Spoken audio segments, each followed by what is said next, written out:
ಕಳೆದ ಬುಧವಾರ ಬೆಂಗಳೂರಿನಲ್ಲಿ ಎಟಿಎಂ ಹಣ ಲೂಟಿ ಮಾಡಿದ್ದ ದರೋಡೆ ಗ್ಯಾಂಗ್ ಕೊನೆಗೂ ಕೂಡ ಪೊಲೀಸರಿಗೆ ಲಾಕ್ ಆಗಿದೆ. ದರೋಡೆ ಮಾಡಿದ್ದ ಹಣವನ್ನು ಈ ಖತರ್ನಾಕ್ ಗ್ಯಾಂಗ್ ಬೆಂಗಳೂರು ಹೊರವಲಯದ ಹೊಸಕೋಟೆ ಕೆರೆ ಬಳಿಯ ಪಾಳು ಮನೆಯಲ್ಲಿ ಬಚ್ಚಿಟ್ಟಿತ್ತು. ಪಾಳು ಮನೆಯಲ್ಲಿಟ್ಟಿದ್ದ ಹಣವನ್ನು ಕೂಡ ಈಗ ಸೀಸ್ ಮಾಡಲಾಗಿದೆ. ದರೋಡೆಯಾಗಿದ್ದ 7.11 ಕೋಟಿ ಹಣದಲ್ಲಿ 6 ಕೋಟಿ 29 ಲಕ್ಷ ಹಣವನ್ನು ಪೊಲೀಸರು ಸೀಸ್ ಮಾಡಿದ್ದು, ಉಳಿದ ಹಣಕ್ಕಾಗಿ ಶೋಧ ಕಾರ್ಯ ನಡೆಸ್ತಾ ಇದ್ದಾರೆ. ಇನ್ನು ದರೋಡೆಗೆ ಬಳಸಿದ್ದ ಇನ್ನೋವಾ ಕಾರನ್ನು ಆಂಧ್ರದ ಚಿತ್ತೂರಿನಲ್ಲಿ ಪತ್ತೆ ಮಾಡಲಾಗಿತ್ತು. ಇದೀಗ ಈ ಕಾರನ್ನು ಕೂಡ ಜಪ್ತಿ ಮಾಡಿ ಬೆಂಗಳೂರಿನ ಸಿದ್ದಾಪುರ ಠಾಣೆಗೆ ತರಲಾಗಿದೆ. ಈ ದರೋಡೆ ಕೇಸಲ್ಲಿ ಬಂಧಿತ ರವಿ ಸಹೋದರ ರಾಕೇಶ್ ಎಂಬಾತ ಸ್ವತಃ ಸಿದ್ದಾಪುರ ಠಾಣೆಗೆ ಬಂದು ಶರಣಾಗಿದ್ದಾನೆ. ಇನ್ನು ಆರೋಪಿಗಳ ವಿಚಾರಣೆ ವೇಳೆ ದರೋಡೆಯ ಅಸಲಿ ಕಹಾನಿ ಬೆಳಕಿಗೆ ಬಂದಿದೆ. ದರೋಡೆಯ ಮಾಸ್ಟರ್ ಮೈಂಡ್ ಝೇವಿಯರ್ ಸೇರಿ ಗ್ಯಾಂಗ್ನಲ್ಲಿದ್ದ ಬಹುತೇಕರು ಮೈತುಂಬ ಸಾಲ ಮಾಡಿಕೊಂಡಿದ್ರಂತೆ. ಇಸ್ಪೀಟ್ ಚಟಕ್ಕೆ ಬಿದ್ದಿದ್ದ ಈ ಗ್ಯಾಂಗ್ CMS ಕಂಪನಿ ಕೊಡೋ 17,000 ಸಂಬಳದಲ್ಲಿ ಸಾಲ ತೀರಿಸೋದಕ್ಕಾಗಲ್ಲ, ದರೋಡೆ ಮಾಡಿ ಸಾಲ ತೀರಿಸಿ ಮಿಕ್ಕ ಹಣದಲ್ಲಿ ವಿಲಾಸಿ ಜೀವನ ನಡೆಸಬಹುದು ಅಂತ ಈ ಕೃತ್ಯಕ್ಕೆ ಕೈ ಹಾಕಿರೋದು ತನಿಖೆ ವೇಳೆ ತಿಳಿದು ಬಂದಿದೆ. ಈ ಸಂಬಂಧ ಗೃಹ ಸಚಿವ ಪರಮೇಶ್ವರ್ ಮಾತಾಡಿ, ಇದು ಪೊಲೀಸ್ ಇಲಾಖೆಗೆ ಸವಾಲಾಗಿತ್ತು. ಆರೋಪಿಗಳು ಸಾಕಷ್ಟು ಬುದ್ಧಿ ಬಳಸಿ ಈ ಕೆಲಸವನ್ನು ಮಾಡಿದ್ದಾರೆ. ಬಂಧಿತರಿಂದ 6 ಕೋಟಿ 29 ಲಕ್ಷ ಹಣವನ್ನು ವಶಕ್ಕೆ ಪಡೆಯಲಾಗಿದೆ. ಪೊಲೀಸ್ ಅಧಿಕಾರಿಗಳಿಗೆ ಅಭಿನಂದನೆ ಸಲ್ಲಿಸ್ತೀನಿ ಅಂತ ಹೇಳಿದ. ಡಕಾಯಿತಿ ಕೇಸ್ಗೆ ಸಂಬಂಧಪಟ್ಟ ಹಾಗೆ ಲೇಟ್ ನೈಟ್ ಮತ್ತೊಬ್ಬ ಆರೋಪಿಯನ್ನು ಸಹ ವಶಕ್ಕೆ ಪಡೆಯಲಾಗಿದೆ. ನ್ಯಾಯಾಲಯ ಮುಂದೆ ಹಾಜರುಪಡಿಸಲಾಗುವುದು. ಹೈದರಾಬಾದ್ನಲ್ಲಿ ವಶಕ್ಕೆ ಪಡೆದ 3 ಆರೋಪಿತರಿಂದ 53 ಲಕ್ಷ ಚಿಲ್ಲರೆ ದುಡ್ಡು ಸಿಕ್ಕಿದೆ. ಈವರೆಗೂ 6.3 ಕೋಟಿ. ಒಟ್ಟು ಟೋಟಲ್ ಅರೆಸ್ಟ್ ಇದುವರೆಗೂ 7 ಜನ ಆಗಿದ್ದಾರೆ. ತನಿಖೆಯನ್ನು ಮುಂದುವರೆದಿದೆ. ಇನ್ನ ಸ್ವಲ್ಪ ಆರೋಪಿತರ ಪಾತ್ರ ಕಂಡು ಬಂದಿದೆ. 6 ಕೋಟಿ 29 ಲಕ್ಷ ಸಿಕ್ಕಿದೆ. ಇನ್ನು ಬಾಕಿ ಇರೋದು ಅದನ್ನು ಕೂಡ ಟ್ರ್ಯಾಕ್ ಮಾಡ್ತಾ ಇದ್ದಾರೆ. ಇದು ಒಂದು ರೀತಿಯಲ್ಲಿ ಪೊಲೀಸ್ ಇಲಾಖೆಗೆ ಸವಾಲಾಗಿತ್ತು. ಹಣ ತಗೊಂಡೋದವರು ಕೂಡ ಅಷ್ಟೇ ರೀತಿಯಲ್ಲಿ ಅವರು ಎಚ್ಚರಿಕೆಯಿಂದ ಮಾಡಿದ್ದಾರೆ. ಜೊತೆಯಲ್ಲಿ ಅವ್ರ ಕಾರ್ಗಳು ಸೀಸ್ ಮಾಡಿದ್ದಾರೆ. ಸುಮಾರು 200ಕ್ಕೂ ಹೆಚ್ಚು ಸಿಬ್ಬಂದಿಯವರು ಈ ಕೆಲಸದಲ್ಲಿ ಭಾಗಿಯಾಗಿದ್ರು. ನಾನು ಅವರೆಲ್ಲರಿಗೂ ಕೂಡ ಅಭಿನಂದನೆಯನ್ನು ಸಲ್ಲಿಸ್ತೇನೆ. ಅದು ಪೊಲೀಸರಿಗೆ ಸವಾಲಾಗಿತ್ತು, ಬಟ್ ವಂಡರ್ಫುಲ್ ವರ್ಕ್ ಅದು ನಿಜವಾಗ್ಲೂ.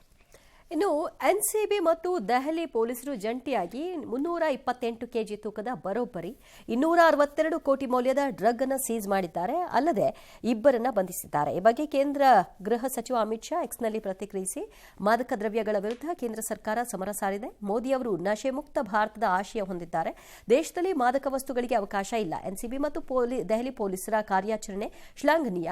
ಇದು ಬಹು ಇಲಾಖೆಗಳ ಅದ್ಭುತ ಸಹಕಾರದ ಕಾರ್ಯಾಚರಣೆ ಅಂತ ಬಣ್ಣಿಸಿದ್ದಾರೆ. ನಶೆ ಮುಕ್ತ ಭಾರತ ಅಂತಂದ್ರೆ ನೀವು ಬರೀ ಡ್ರಗ್ಸ್ ಮಾತ್ರ ಲೆಕ್ಕ ಹೆಂಗೆ ಇಟ್ಕೋತೀರಾ? ಡ್ರಗ್ಸ್ ಸ್ಟಾಪ್ ಆಗ್ಬಿಟ್ರೆ ನಶೆ ಮುಕ್ತ ಭಾರತ ಆಗುತ್ತಾ? ನಶೆ ಬರೋದಕ್ಕಿನ್ನೂ ಬೇರೆ ಬೇರೆ ಇದಾವಲ್ಲ. ಸರ್ಕಾರಕ್ಕೆ ಅತ್ಯಂತ ಹೆಚ್ಚು ಆದಾಯ ತಂದುಕೊಡ್ತಕ್ಕಂಥ ನಿಮ್ಮ ಲಿಕ್ಕರ್ ಆಯ್ತಾ, ಅದು ನಶೆ ಮುಕ್ತ ಅಲ್ವಾ? ಸಿಗರೇಟ್ ನಶೆ ಮುಕ್ತ ಅಲ್ವಾ? ಅದೆಲ್ಲನೂ ನೀವು ಬ್ಯಾನ್ ಮಾಡಿದಾಗ ಆಗಬೇಕಾದ್ರೆ ಅದು ನಶೆ ಮುಕ್ತ ಭಾರತ ಅಂತ ಅನ್ಬೋದು. ಡ್ರಗ್ಸ್ ಮಾತ್ರ ಬರಲ್ಲ. ಇನ್ನು ಮಂಡ್ಯದಲ್ಲಿ ಕೆರೆಗೋಡು ಗಣೇಶ ವಿಸರ್ಜನೆ ಗಲಾಟೆ ನಡೆದಂತಹ ವಿಚಾರ ನಿಮಗಿನ್ನೂ ಗೊತ್ತಿದೆ. ಮಂಡ್ಯದಲ್ಲಿ ಯಾವುದೇ ಉತ್ಸವ ಆಚರಣೆಗಳು ನಡೆದರೂ ಕೂಡ ಅದು ರಾಜಕೀಯ ಸ್ವರೂಪವನ್ನು ಇತ್ತೀಚಿನ ದಿನಗಳಲ್ಲಿ ಪಡ್ಕೊಳ್ತಾ ಹೋಗ್ತಿದೆ. ಇತ್ತೀಚೆಗೆ ಕೆರೆಗೋಡು ಗಣೇಶ ವಿಸರ್ಜನಾ ರ್ಯಾಲಿಯಲ್ಲಿ ಯತ್ನಾಳ್ ಪಾಲ್ಗೊಂಡು ಮಂಡ್ಯದಲ್ಲಿ ಧೂಳೆ ಬೀಸಿದ್ರು. ಇದು ರಾಜಕೀಯವಾಗಿ ಕಾಂಗ್ರೆಸ್ಗೆ ಟಕ್ಕರ್ ಕೊಡುವಂತಿತ್ತು. ಇದಕ್ಕೆ ಪ್ರತಿಯಾಗಿ ಅದೇ ಕೆರೆಗೋಡುವಿನಲ್ಲಿ ಕಾಂಗ್ರೆಸ್ ನಾಯಕರು ಗಣೇಶೋತ್ಸವ ಮಾಡಿ ಅದ್ದೂರಿಯಾಗಿ ವಿಸರ್ಜನೆ ಮಾಡಿದ್ದಾರೆ. ಮಂಡ್ಯದ ಶ್ರೀ ಪಡುವಲ ಬಾಗಿಲು ಆಂಜನೇಯ ಸ್ವಾಮಿ ಸೇವಾ ಸಮಿತಿ ಪ್ರತಿಷ್ಠಾಪಿಸಿರುವಂತಹ ಗಣೇಶ ಮೂರ್ತಿ ವಿಸರ್ಜನಾ ಕಾರ್ಯಕ್ರಮದಲ್ಲಿ ಗಣಿಗ ರವಿಕುಮಾರ್ ಪಾಲ್ಗೊಂಡು ನಾವು ಹಿಂದುತ್ವದ ನಾಯಕರು ಅಂತ ಬಿಂಬಿಸಿಕೊಂಡಿದ್ದಾರೆ. ಗಣೇಶ ವಿಸರ್ಜನಾ ಮೆರವಣಿಗೆಯಲ್ಲಿ 100 ಕಲಾತಂಡಗಳು ಪಾಲ್ಗೊಂಡಿದ್ವು. ಹಾಗೆಯೇ ಮಂಡ್ಯದ ಕಾಳಿಕಾಂಬಾ ದೇವಾಲಯದಿಂದ ಕೆರೆಗೋಡು ಗ್ರಾಮದವರೆಗೂ ಬೈಕ್ ರ್ಯಾಲಿ ಕೂಡ ಮಾಡಲಾಯಿತು. ಮೆರವಣಿಗೆಯಲ್ಲಿ ಪಾಲ್ಗೊಂಡಿದ್ದ ಜನರು ಡಿಜೆ ಸದ್ದಿಗೆ ಕುಣಿದು ಕುಪ್ಪಳಿಸಿದ್ರು. ಇದೇ ವೇಳೆ ಶಾಸಕ ಗಣಿಗ ರವಿ ಮಾತನಾಡಿ, ಕೆರೆಗೋಡು ನಮ್ಮೂರು, ಯತ್ನಾಳ್ ಊರಲ್ಲ, ಸಂಪ್ರದಾಯವನ್ನಾದರೂ ಅನ್ಕೊಳ್ಳಿ, ಕೌಂಟರ್ ಆದರೂ ಅನ್ಕೊಳ್ಳಿ, ಆದರೆ ಮುಳ್ಳನ್ನ ಮುಳ್ಳಿನಿಂದಲೇ ತೆಗಿತೀವಿ ಅಂತ ಬಿಜೆಪಿ ನಾಯಕರಿಗೆ ತಿರುಗೇಟ್ ಕೊಟ್ರು. ಬಟ್ ಯಾಕೆ ಇದಕ್ಕೆ ಅವತ್ತೊಂದು ಇನ್ಸಿಡೆಂಟ್ ಆಗಿತ್ತಲ್ಲ, ಕೆರೆಗೋಡು ಇನ್ಸಿಡೆಂಟ್, ಅದಾದ್ಮೇಲೆ ಇವೆಲ್ಲ ಈ ತರ ಆಗ್ತಾ ಇದೆ ಅಂತ ಅವತ್ತೇ ನಾವು ಹಿಂದೂಗಳು ಅನ್ನೋದನ್ನ ತೋರಿಸ್ಕೊಂಡ್ಬಿಟ್ಟಿದ್ರೆ ಪ್ರಮೇಯನೇ ಬರ್ತಿರ್ಲಿಲ್ಲ ಅಂತ ನನ್ನ ಶಾಸಕರುಗಳು ಅವತ್ತೆಲ್ಲ ಕಾಂಗ್ರೆಸ್ನವ್ರು ಹೆಂಗೆ ಆಡಿದ್ರು. ನಿಜ. ಅವ್ರ ಮಾತುಗಳೇನಾಗಿತ್ತು, ಡಿಜೆ ವಿಚಾರವಾಗಿ ಕೊಟ್ಟಂತ ಸ್ಟೇಟ್ಮೆಂಟ್ಸ್ಗಳೇನು, ಈಗ ಕಳೆದ ಗಣೇಶನ ಹಬ್ಬದಲ್ಲಿ ಮದ್ದೂರಲ್ಲಿ ಏನ್ ನಡೀತು, ಮದ್ದೂರಲ್ಲಿ ನಡೆದಾಗ ಇವ್ರ ಸ್ಟೇಟ್ಮೆಂಟ್ಗಳೇನಾಗಿತ್ತು, ನಿಮಗೆ ಬೇಕಾದಂಗೆ ಒಂದೊಂಥರ ಆಯ್ತಾ. ಇವಾಗ ಇಲ್ಲೇನಾದ್ರೂ ಒಂದ್ ವೇಳೆ ಏನು ಆಗದೆ ಇರೋದು ಒಳ್ಳೇದು, ಬಟ್ ಒಂದ್ ವೇಳೆ ಏನಾದ್ರೂ ಹೆಚ್ಚು ಕಮ್ಮಿ ಆಗಿದ್ರೆ ಆಗ ಮತ್ತೆ ಶುರು ಮಾಡ್ರವ್ರು ವರಾತ, ಇದೆಲ್ಲದಕ್ಕೂ ಬಿಜೆಪಿ ಅವ್ರ ಕಾರಣ. ಈಗೇನು ಮುಳ್ಳಿಂದ ತೆಗೆಯೋದು ಅಂತ, ನೀವು ಅದನ್ನ ಸಂಪ್ರದಾಯನಾದ್ರೂ ಅನ್ಕೊಳ್ಳಿ, ಕೌಂಟರ್ ಅಂತ ಬೇಕಾದ್ರೂ ಅನ್ಕೊಳ್ಳಿ ಅಂದ್ರೆ ನೀವು ಸಂಪ್ರದಾಯವಾಗಿ ದೈವಭಕ್ತಿಯಿಂದ ಹೋದದ್ದು ಅಲ್ಲ, ಹಂಗಾರೆ ಕೌಂಟರ್ ಆಗಿ ಕೌಂಟ್ರಾಗಿ ಹೋಗಿರೋದು ಅಷ್ಟೇ. ನಿಜ. ಅಷ್ಟೇ. ಅದಕ್ಕೆ ರಾಜಕಾರಣಿಗಳು ಬಣ್ಣ ಯಾವ ರೀತಿ ಹೆಂಗೆ ಸಮಯಕ್ಕೆ ತಕ್ಕನಾಗಿ ಬದಲಾಯಿಸ್ತಾರೆ ಅನ್ನೋದಕ್ಕೆ ಇದೇ ಕಾರಣ. ಇನ್ನು ದುಬೈನಲ್ಲಿ ನಡೆದ ಏರ್ ಶೋನಲ್ಲಿ ಭಾರತದ ತೇಜಸ್ ಯುದ್ಧ ವಿಮಾನದ ಅಪಘಾತದಲ್ಲಿ ವಿಂಗ್ ಕಮಾಂಡರ್ ನಮಾಂಶ್ ಸ್ಯಾಲ್ ಹುತಾತ್ಮರಾಗಿದ್ದರು. ವಿಂಗ್ ಕಮಾಂಡರ್ ನಮಾಂಶ್ ಸ್ಯಾಲ್ ಪಾರ್ಥಿವ ಶರೀರವನ್ನು ಇವತ್ತು ತಾಯ್ನಾಡಿಗೆ ತರಲಾಯಿತು. ಇಂದು ಬೆಳಗ್ಗೆ ಕೊಯಮತ್ತೂರಿನ ಸುಲೂರು ವಾಯುನೆಲೆಗೆ ತರಲಾಯಿತು. ವಿಂಗ್ ಕಮಾಂಡರ್ ನಮಾಂಶ್ ಸ್ಯಾಲ್ ಅವರ ಶೌರ್ಯ ಮತ್ತು ಸೇವೆಯನ್ನು ಗುರುತಿಸಿ UAE ರಕ್ಷಣಾ ಪಡೆಗಳು ಗೌರವವನ್ನು ಸಲ್ಲಿಸಿದವು. ಶುಕ್ರವಾರ ದುಬೈ ಏರ್ ಶೋ 2025ರಲ್ಲಿ ತೇಜಸ್ ವಿಮಾನ ಅಪಘಾತಕ್ಕೀಡಾಗಿ ಬೆಂಕಿ ಹೊತ್ತುಕೊಂಡು ವಿಂಗ್ ಕಮಾಂಡರ್ ನಮಾಂಶ್ ಸ್ಯಾಲ್ ಮೃತಪಟ್ಟಿರುವುದಾಗಿ ಭಾರತೀಯ ವಾಯುಪಡೆ ದೃಢಪಡಿಸಿತ್ತು. ಯುನೈಟೆಡ್ ಅರಬ್ ಎಮಿರೇಟ್ಸ್ನ ಭಾರತೀಯ ರಾಯಭಾರಿ ದೀಪಕ್ ಮಿತ್ತಲ್ ಮತ್ತು ಕಾನ್ಸುಲೇಟ್ ಜನರಲ್ ಸತೀಶ್ ಶಿವನ್ ಅವರು ವಿಂಗ್ ಕಮಾಂಡರ್ ನಮಾಂಶ್ ಸ್ಯಾಲ್ ಅವರಿಗೆ ಗೌರವವನ್ನು ಸಲ್ಲಿಸಿದರು. ವಿಶೇಷ IAF ವಿಮಾನದಲ್ಲಿ ಅವರ ಪಾರ್ಥಿವ ಶರೀರವನ್ನು ಭಾರತಕ್ಕೆ ಹಿಂತಿರುಗಿಸಲಾಯಿತು. ಎಮಿರಾಟಿ ರಕ್ಷಣಾ ಪಡೆಗಳು ಭಾರತೀಯ ಧೈರ್ಯಶಾಲಿ ವ್ಯಕ್ತಿಗೆ ವಿದ್ಯುಕ್ತ ಗೌರವ ರಕ್ಷಣೆಯೊಂದಿಗೆ ಗೌರವ ಸಲ್ಲಿಸಿದವು ಅಂತ UAEನಲ್ಲಿರ್ತಕ್ಕಂಥ ಭಾರತೀಯ ರಾಯಭಾರ ಕಚೇರಿ ಎಕ್ಸ್ ಪೋಸ್ಟ್ನಲ್ಲಿ ತಿಳಿಸಿದೆ. ಹಿಮಾಚಲ ಪ್ರದೇಶದ ಕಾಂಗ್ರಾ ಜಿಲ್ಲೆಯ ನಾಗ್ರೋಟಾ ಬಾಗ್ವಾನ್ ವಿಂಗ್ ಕಮಾಂಡರ್ ಸ್ಯಾಲ್ ಅವರು ಪತ್ನಿ, 6 ವರ್ಷದ ಮಗಳು ಮತ್ತು ಅವರ ಪೋಷಕರನ್ನು ಅಗಲಿದ್ದಾರೆ. ಅವರ ಪತ್ನಿ ಭಾರತೀಯ ವಾಯುಪಡೆಯಲ್ಲಿ ಅಧಿಕಾರಿಯಾಗಿದ್ದಾರೆ. ಕೊಯಮತ್ತೂರಿನ ಸುಲೂರು ಗ್ರಾಮಕ್ಕೆ ತಲುಪ್ತಾ ಇದ್ದಂತೆ ಸಂಬಂಧಿಕರು, ನೆರೆಹೊರೆಯವರು ಮತ್ತು ಸ್ಥಳೀಯರು ದುಃಖದಲ್ಲಿ ಮುಳುಗಿದ್ದಾರೆ. ಜೀನಿ ಸ್ಲಿಮ್ ರೆಫರ್ ಮಾಡ್ಬೇಕಾದ್ರೆ ಕಾರಣ ಏನಂದ್ರೆ ವೇಟ್ ಲಾಸ್ ಸಲುವಾಗಿ ನನ್ ಬಾಳ ಜನ ಕೇಳಿದ್ರು. ಫಸ್ಟ್ ನಾನ್ ತಗೊಂಡು ನನಗೆ ರಿಸಲ್ಟ್ ಬಂದ್ಮೇಲೆ ಆಮೇಲೆ ನಾನು ಜೀನಿ ಸ್ಲಿಮ್ ಇನ್ನೊಬ್ಬರಿಗೆ ಪ್ರಿಪೇರ್ ಮಾಡಿದ್. ಸುಸ್ತಾಗೋದು ಕಡಿಮೆ ಆಯ್ತು, ವೀಕ್ನೆಸ್ ಅದು ಏನೂ ಇಲ್ಲ, ಪೂರಾ ಹೆಲ್ದಿ ಅದೇನೆ. ವೇಟ್ ಜಾಸ್ತಿ ಇರೋರಲ್ಲಿ ಏನೇ ಡೌಟ್ ಇಲ್ಲದೆ 100% ಬಳಸಬಹುದು. ಪ್ರತಿದಿನ ನಮ್ಮ ಜೀನಿ ಸ್ಲಿಮ್ ನ ಯೂಸ್ ಮಾಡಿ ಯಾವುದೇ ಸೈಡ್ ಎಫೆಕ್ಟ್ ಇಲ್ದಂಗೆ ನೀವು ಸಣ್ಣ ಆಗ್ತೀರಾ. ದುರಂತಗಳು ಹೆಂಗೆ ಆಗುತ್ತೆ ಅಂತಂದ್ರೆ, ಭಾರತ ಮಹಿಳಾ ಕ್ರಿಕೆಟ್ ತಂಡದ ಉಪನಾಯಕಿ ಸ್ಮೃತಿ ಮಂದನಾ ಮದುವೆ ಕಾರ್ಯ ಇವತ್ತು ನಡಿಬೇಕಾಗಿತ್ತು. ಎಲ್ಲ ಕರೆಕ್ಟಾಗಿ ಆಗಿದ್ದರೆ ಇಷ್ಟೊತ್ತಿಗೆ ಆಗಿರೋದು. ಆದರೆ ಅವರ ತಂದೆಗೆ ಇವತ್ತೇ ಹೃದಯಾಘಾತ ಆಗಿಬಿಟ್ಟಿದೆ. ಇವತ್ತು ನಡಿಬೇಕಾಗಿದ್ದ ವಿವಾಹ ಸಮಾರಂಭವನ್ನು ಮುಂದೂಡಿದ್ದಾರೆ.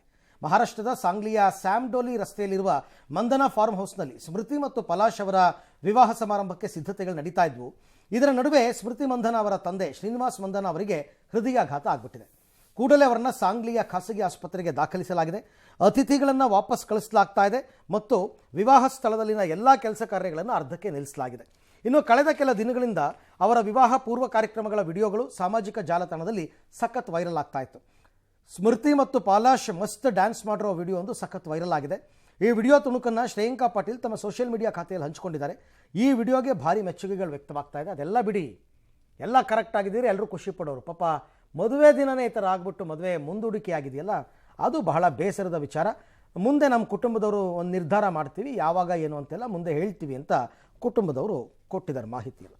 ಅಂಧರ ಮಹಿಳಾ T20 ವಿಶ್ವಕಪ್ನಲ್ಲಿ ಭಾರತ ತಂಡ ಚಾಂಪಿಯನ್ ಪಟ್ಟ ಅಲಂಕರಿಸಿದೆ. ಕೊಲಂಬೋದಲ್ಲಿ ನಡೆದ ಫೈನಲ್ ಪಂದ್ಯದಲ್ಲಿ ಭಾರತ ಮತ್ತು ನೇಪಾಳ ತಂಡಗಳು ಮುಖಾಮುಖಿಯಾದವು. ಈ ಪಂದ್ಯದಲ್ಲಿ ಟಾಸ್ ಗೆದ್ದ ಟೀಂ ಇಂಡಿಯಾ ಬೌಲಿಂಗ್ ಆಯ್ದುಕೊಂಡಿತ್ತು. ಅದರಂತೆ ಮೊದಲು ಬ್ಯಾಟ್ ಮಾಡಿದ ನೇಪಾಳ ತಂಡ 20 ಓವರ್ಗಳಲ್ಲಿ 5 ವಿಕೆಟ್ ನಷ್ಟಕ್ಕೆ 114 ರನ್ ಅನ್ನು ಗಳಿಸಿತು. ಈ ಗುರಿಯನ್ನು ಬೆನ್ನತ್ತಿದ ಭಾರತ ತಂಡ 12 ಓವರ್ಗಳಲ್ಲಿ 3 ವಿಕೆಟ್ ನಷ್ಟಕ್ಕೆ 117 ರನ್ ಗಳಿಸಿ ಭರ್ಜರಿ ಜಯ ಸಾಧಿಸಿತು. ಈ ಮೂಲಕ ಭಾರತ ಮಹಿಳಾ ತಂಡವು ಚೊಚ್ಚಲ ಬಾರಿಗೆ ಅಂಧರ T20 ವಿಶ್ವಕಪ್ ಅನ್ನು ಮುಡಿಗೆ ಅಂತೂ ಒಳ್ಳೆ ಶುಕ್ರ ದೆಸೆ ಅಪ್ಪ ಭಾರತದವರಿಗೆ. Team men's India Asia cup ಗೆದ್ರು, ಅದಾದ್ಮೇಲೆ ಚಾಂಪಿಯನ್ಸ್ ಟ್ರೋಫಿ ಗೆದ್ರು, ವಿಮೆನ್ಸ್ ಟೀಮ್ ವರ್ಲ್ಡ್ ಕಪ್ ಗೆದ್ರು, ಈಗ ಅಂಧರ ಟೀಮ್ ಕೂಡ ವರ್ಲ್ಡ್ ಕಪ್ ಅನ್ನ ಗೆತ್ತು. ವರ್ಲ್ಡ್ ಕಪ್ ಅನ್ನೋದು ಒಂಥರ ಕ್ರಿಕೆಟ್ ಸುಗ್ಗಿ ಆಗ್ಬಿಟ್ಟಿದೆ. ಗುಡ್. ಬಟ್ ಬೇಜಾರಂದ್ರೆ ಇವೆಲ್ಲ ಹೆಚ್ಚೆಚ್ಚು ಪ್ರಚಾರ ಆಗಬೇಕು ನನ್ನ ಪ್ರಕಾರ. ಟೀಮ್ ಇಂಡಿಯಾದವರು ಗೆದ್ದಾಗ ಮಾತ್ರ ಸುದ್ದಿ ಆಗೋದು ಇದಲ್ಲ. ಇದು ಟೀಮ್ ಇಂಡಿಯಾನೇ ಗೆದ್ದಿರೋದು. ಟೀಮ್ ಇಂಡಿಯಾ ಭಾರತಕ್ಕೆ ವರ್ಲ್ಡ್ ಕಪ್ ಬಂದಿದೆ. ಸೊ ಹಾಗಾಗಿ ಹೆಚ್ಚೆಚ್ಚು ಅಂದರೆ ನಾವು ಮಾಧ್ಯಮದಲ್ಲಿ ಪ್ರಸಾರ ಮಾಡ್ತೀವಿ. ಸಾಮಾನ್ಯ ಬೇರೆ ಎಲ್ಲ ಗೆದ್ದಾಗ ಪ್ರಧಾನಿ ಮೋದಿಯಿಂದ ಹಿಡಿದು ರಾಷ್ಟ್ರಪತಿಯಿಂದ ಹಿಡಿದು ಎಲ್ಲರೂ ವಿಶ್ ಮಾಡ್ತಾರೆ. ಇದಕ್ಕೆ ಯಾಕೆ ಮಾಡಲ್ಲ? ಮಾಡಬೇಕು ಅಂತ ನನ್ನ ಪ್ರಕಾರ. ಇರಲಿ. ದಕ್ಷಿಣ ಆಫ್ರಿಕಾ ವಿರುದ್ಧದ ಏಕದಿನ ಸರಣಿಗೆ ಕನ್ನಡಿಗ KL ರಾಹುಲ್ಗೆ ನಾಯಕತ್ವ ಹೊಣೆಯನ್ನು ನೀಡಲಾಗಿದೆ. ಕಾರಣ ಶುಭ್ಮನ್ ಗಿಲ್ ಗಾಯವಾಗಿರೋ ಕಾರಣ ರಾಹುಲ್ಗೆ ಅವಕಾಶ ಸಿಕ್ಕಿದೆ. ನವೆಂಬರ್ 30ರಿಂದ ಆರಂಭವಾಗಲಿರುವ 3 ಪಂದ್ಯಗಳ ಸರಣಿಗೆ wicket keeper Rishabh Pant comeback ಮಾಡಿದ್ದಾರೆ. ಅಕ್ಷರ್ ಪಟೇಲ್ ಬದಲಿಗೆ ರವೀಂದ್ರ ಜಡೇಜಾಗೆ ಅವಕಾಶ ಕೊಟ್ಟಿದ್ದಾರೆ. ತಂಡದಲ್ಲಿ ರೋಹಿತ್ ಕೊಹ್ಲಿ ಇದ್ದು ಋತುರಾಜ್ ಗಾಯಕ್ವಾಡ್ಗೆ ಚಾನ್ಸ್ ಸಿಕ್ಕಿದೆ. ಈ ಮಧ್ಯೆ ಗುವಾಹತಿಯಲ್ಲಿ ನಡೀತಾ ಇರತಕ್ಕಂಥ 2ನೇ ಟೆಸ್ಟ್ನ ಮೊದಲ ಇನ್ನಿಂಗ್ಸ್ನಲ್ಲಿ ದಕ್ಷಿಣ ಆಫ್ರಿಕಾ ಬೃಹತ್ ರನ್ನೇ ಗಳಿಸಿದೆ. 489 ರನ್ ಗಳಿಸಿ ಬೃಹತ್ ಮೊತ್ತವನ್ನು ಪೇರಿಸಿದೆ. ದೆಹಲಿ ಸ್ಫೋಟದ ತನಿಖೆಗೆ ಸಂಬಂಧಿಸಿದಂತೆ ಜಮಿಯತ್ ಉಲೇಮಾ ಎ ಹಿಂದ್ ಅಧ್ಯಕ್ಷ ಅರ್ಷದ್ ಮದನಿ ನೀಡಿರುವ ಹೇಳಿಕೆ ವಿವಾದಕ್ಕೆ ಎಡೆಮಾಡಿದೆ. ಅಲ್ಫಲಾ ವಿವಿ ಮತ್ತು ರಾಜಕಾರಣಿ ಅಜಮ್ ಖಾನ್ ಅವರನ್ನು ಉದಾಹರಣೆಯಾಗಿ ಉಲ್ಲೇಖ ಮಾಡಿ ಮದನಿ ದೇಶದಲ್ಲಿ ಮುಸ್ಲಿಮರ ವಿರುದ್ಧ ತಾರತಮ್ಯ ಎಸಗ್ತಾ ಇದ್ದಾರೆ ಅಂತ ಆರೋಪ ಮಾಡಿದ್ದಾರೆ. ಇದು ಮುಸ್ಲಿಂ ಮಮ್ದಾನಿ ನ್ಯೂಯಾರ್ಕ್ನ ಮೇಯರ್ ಆಗಬಹುದು. ಖಾನ್ ಲಂಡನ್ನ ಮೇಯರ್ ಆಗಬಹುದು, ಆದರೆ ಭಾರತದಲ್ಲಿ ಮುಸ್ಲಿಂ ವಿವಿಯ ಕುಲಪತಿಯಾಗಲು ಸಾಧ್ಯವಿಲ್ಲ. ಹಾಗೇನಾದರೂ ಆದರೆ ಅಜಮ್ ಖಾನ್ರಂತೆ ಜೈಲಿಗೆ ಹೋಗ್ತಾರೆ. ಅಲ್ಫಲಾದಲ್ಲಿ ಏನಾಗ್ತಿದೆ ನೋಡಿ ಅಂತ ಆತ ಹೇಳಿಕೆ ಕೊಟ್ಟಿದ್ದಾರೆ. ಮದನಿ ಹೇಳಿಕೆಗೆ ಬೆಂಬಲಿಸಿದ ಕಾಂಗ್ರೆಸ್ ನಾಯಕ ಉದಿತ್ ರಾಜ್, ಅಲ್ಫಲಾ ವಿವಿಯಲ್ಲಿ ಯಾರೋ ಭಯೋತ್ಪಾದಕ ಚಟುವಟಿಕೆ ನಡೆಸಿದ್ದಾರೆ ಅಂತ ನಾನು ಒಪ್ತೀನಿ, ಆದರೆ ಭಯೋತ್ಪಾದನೆಗೆ ಕ್ಷಮೆ ಇಲ್ಲ. ಆದರೆ ವಿವಿ ಅವರನ್ನ ಗುರಿಯಾಗಿಸಬಾರ್ದು. ಯಾವುದೇ ಆರ್ಥಿಕ ಅಕ್ರಮ ನಡೆದಿದ್ರೆ ಕಾನೂನಿನ ಪ್ರಕಾರ ತನಿಖೆ ಮಾಡಿ, ಆದರೆ ಮುಸ್ಲಿಮರ ಮನೆಗಳನ್ನ ಯಾಕೆ ಕೆಡವಲಾಗ್ತಿದೆ ಅಂತ ಪ್ರಶ್ನೆ ಎತ್ತಿದ್ದಾರೆ. ಇನ್ನು ಮದನಿಯವರ ಆರೋಪಗಳನ್ನ ಬಿಜೆಪಿ ತಳ್ಳಿ ಹಾಕಿದೆ. ಬಿಜೆಪಿ ನಾಯಕ ಯಾಸರ್ ಜಿಲಾನಿ ಮಾತನಾಡಿ, ಮುಸ್ಲಿಮರಿಗೆ ಭಾರತಕ್ಕಿಂತ ಉತ್ತಮ ಸ್ಥಳವಿಲ್ಲ ಅಥವಾ ಹಿಂದೂಗಳಿಗಿಂತ ಉತ್ತಮ ಅಣ್ಣ ಇಲ್ಲ ಅಂತ ಹೇಳಿದ್ದಾರೆ. ಇವ್ರ ಮಾತನ್ನು ತಾರತಮ್ಯ ಮಾಡ್ತಾ ಇದ್ದಾರೆ ಅಂದರೆ ಒಪ್ಪಲ್ಲ. ಬೇಕಾದರೆ ಈ ಬಿಹಾರ್ ಎಲೆಕ್ಷನ್ ಆಯ್ತಲ್ಲ, ಬಿಹಾರ್ ಎಲೆಕ್ಷನ್ಗೂ ಮೊದಲು ಅಲ್ಲಿನ ಸ್ಥಳೀಯ ಚಾನೆಲ್ಗಳೆಲ್ಲ ಆ ಮುಸಲ್ಮಾನ ಏರಿಯಾಗಳಿಗೆ ಹೋಗ್ಬಿಟ್ಟು ತುಂಬ ಜನರನ್ನ ಇಂಟರ್ವ್ಯೂ ಮಾಡಿದ್ದಾರೆ, ಮಾತಾಡಿಸಿದ್ದಾರೆ. ಹೋಗಿ ಕೇಳಿ ನೋಡಿ, ಅವರೆಲ್ಲರೂ ಒಟ್ಟಾಗಿ ಹೇಳಿದ್ದು ಏನು ಗೊತ್ತಾ, ಮೋದಿ ನಮ್ಗೆ ಯಾವ ತಾರತಮ್ಯನೂ ಮಾಡಿಲ್ಲ, ಒಂದು ಯೋಜನೆ ಹಿಂದೂಗಳಿಗೆ ಕೊಟ್ಟು ಮುಸ್ಲಿಮರಿಗೆ ಕೊಡದೇ ಇರೋದು ಒಂದು ಎಕ್ಸಾಂಪಲ್ ಕೊಡಿ ಅಂತ ಕೇಳಿದ್ದಾರೆ. ಅದೇಂಗಾಗ್ಬಿಡುತ್ತೆ. ಆಮೇಲೆ ಯಾಕೆ ಮುಸ್ಲಿಮರು ಉಪಕುಲಪತಿಗಳು ಕುಲಪತಿಗಳಾಗಿಲ್ವಾ? ಎಕ್ಸಾಂಪಲ್ಸ್ ಬೇಕಾದಷ್ಟಿದೆ. ಹಂಗೆಲ್ಲ ತಾರತಮ್ಯ ಆಗಿಲ್ಲ. ಈ ವಿವಿಯಲ್ಲಿ ಪರ್ಟಿಕ್ಯುಲರ್ ಆಗಿ ಭಯೋತ್ಪಾದನೆಗೆ ಇವ್ರು ಕುಮ್ಮಕ್ ಕೊಟ್ಟಿದ್ದಾರೆ ಅಂತ ಅವ್ರ ತನಿಖೆ ಆಗ್ತಿದೆ. ಅದು ಬರ್ಲಿ, ಪ್ರೂವ್ ಆಗ್ಲಿ, ಅದೇನ್ ಚಾರ್ಜ್ ಶೀಟ್ ಹಾಕ್ತಾರೆ ನೋಡೋಣ. ಒಂದ್ ವೇಳೆ ಅವ್ರ ವಿವಿದು ತಪ್ಪಿದೆ ಅಂದ್ರೆ ಅವಾಗೇನ್ ಹೇಳ್ತಾರೆ ಇವರು? ನಿಜ, ಈಗಲೇ ಡಿಫೆಂಡ್ ಮಾಡ್ಕೊಳಕ್ಕಾಗುತ್ತೆ. ಎನ್ಕ್ವೈರಿ ಆಗ್ಲಿ, ನೋಡೋಣ ಏನಾಗುತ್ತೆ ಅಂತ.